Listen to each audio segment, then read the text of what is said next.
Now to the latest in the murder case involving the singer known as David. Today, graphic images from the autopsy of Celeste Rvias Hernandez took center stage, along with disturbing details about their relationship leading up to the girl's murder. NBC4 investigative reporter Eric Leonard first broke this story. He's been inside the courtroom all week gathering this new information for us. Eric, what was the reaction like in court today? Well, it's difficult to describe, but I'm pretty certain all of us who were watching were taken aback by what we were seeing projected on a large screen as the prosecutor was presenting this evidence, trying to show the judge that there is actual evidence of a murder in this case. I can only describe these pictures as nightmarish. It's something you might think you would see in a horror movie, and it's just extra horrible that the person we're looking at, we know, was a 14-year-old girl, Celeste Rvias Hernandez.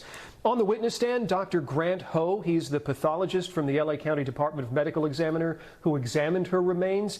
He made some conclusions that she was the victim of a homicide, that her death was most likely caused by sharp force penetrating injuries to her chest. There was one in her abdomen, one further up on her chest, and he said either one of those would have been fatal. But the doctor also explained that his conclusions were not as precise and exact as he would like, and that was really because of the condition of her remains. You'll remember he said there was severe decomposition when she was found in the front trunk of the Tesla sedan. She had also been dismembered, and all of those things made it more difficult for him to come to the exacting kind of conclusions he would like. But the upshot of this is, he says there's little doubt she was the victim of a pretty terrible crime. And Eric, is it common for the prosecution to bring up so many details in a preliminary hearing like this?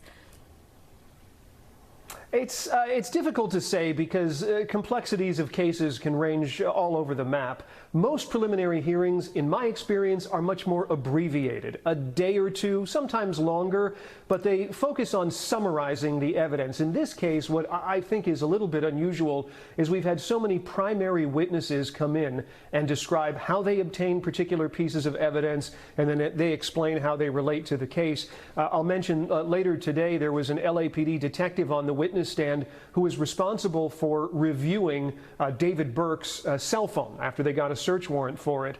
He began to describe explicit sexual images that showed Burke and Celeste Rvias together. As soon as he was one or two in, Celeste Rvias' parents stood up and left at the urging of the prosecutor.